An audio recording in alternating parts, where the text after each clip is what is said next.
Salut à tous, bienvenue dans une nouvelle vidéo.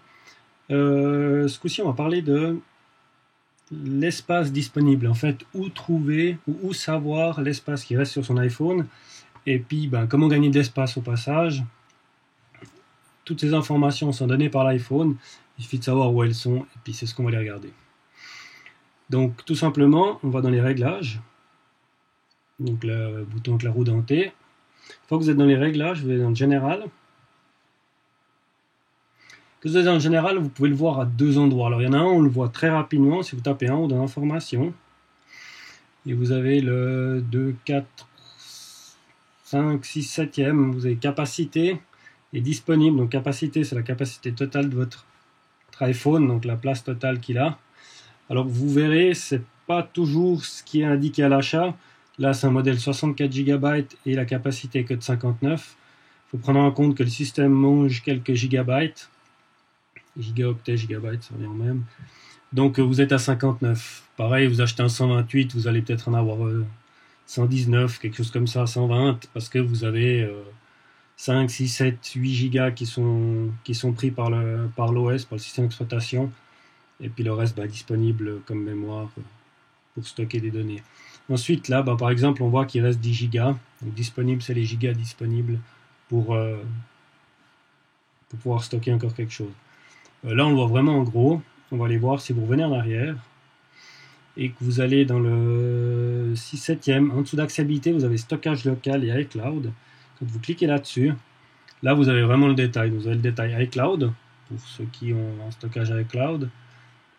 Et ensuite, vous avez le stockage normal de votre téléphone. On voit la même chose, hein. Sauf ce coup-ci, on voit la mémoire utilisée. Donc là, actuellement, j'utilise 48 Go de données. Et il me reste encore 10 Go de libre, ce qui fait les 58, 59 qu'on a vu avant. Si j'appuie sur gérer le stockage, vous voyez comme avant les mêmes informations, hein, la mémoire utilisée, disponible. Et en dessous, vous avez la liste de toutes les applications qui s'affichent gentiment. Il faut vraiment attendre que la roue dentée soit terminée. Une fois qu'elle est terminée, vous avez vraiment toutes les applications qui s'affichent, que vous avez sur votre téléphone et la mémoire qu'elles utilisent. Donc là, actuellement, j'ai une application qui s'appelle iMusic qui utilise 3,43 Go. L'appareil photo, donc toutes les photos, vidéos et autres ont 3 Go. Il y a un jeu qui prend 2,50, WhatsApp prend 2 Go, etc. Donc WhatsApp en soi ne pèse rien, c'est les données, les images et autres qui stockent qui prennent beaucoup. Par exemple, Asphalt 8, c'est sûrement le jeu qui prend autant. iMovie, il est 1,46 Go. Le programme n'est pas aussi lourd, donc c'est des montages que j'ai réalisés. Here, c'est les cartes, donc 1,45 Go, c'est du stockage de cartes, surtout que tout est stocké en local. Si je vous donne un exemple, on va aller sur iMovie. Voilà, vous verrez qu'il y a 800 mégas de données, et l'application fait 600 mégas en elle-même. Vous pouvez directement depuis là supprimer l'application. Les données, vous serez obligé d'aller sur l'application pour les supprimer. Je vous montre un deuxième exemple avec Asphalt. Asphalt, voilà, le jeu prend beaucoup de place, donc 1,69 Go, puis les données, les sauvegardes prennent que 568 mégas.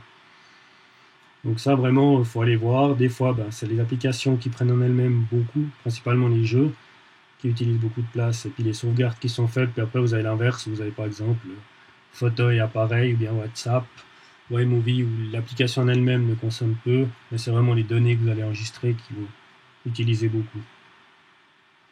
Après, simplement, vous allez sur l'application. Le Racing, par exemple, moi je me dis, elle bouffe 800 mégas, il y a 600 mégas de sauvegarde. Moi, je n'utilise jamais, je joue jamais avec. Supprimer l'application. Êtes-vous sûr? Oui. Et voilà, elle va disparaître d'ici.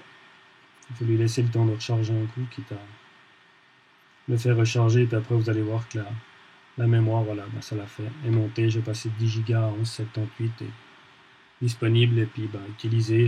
Ça passait à 47. Voilà, c'est un peu tout sur le thème stockage, mémoire utilisée, disponible sur son iPhone. J'espère que la vidéo vous a plu, que vous avez appris quelque chose, et que vous savez retrouver, si vous cherchiez où c'était placé. Et puis que grâce à ça, vous retrouvez un peu de place sur votre téléphone. Et puis je vous dis à la prochaine pour une nouvelle vidéo. Ciao, ciao!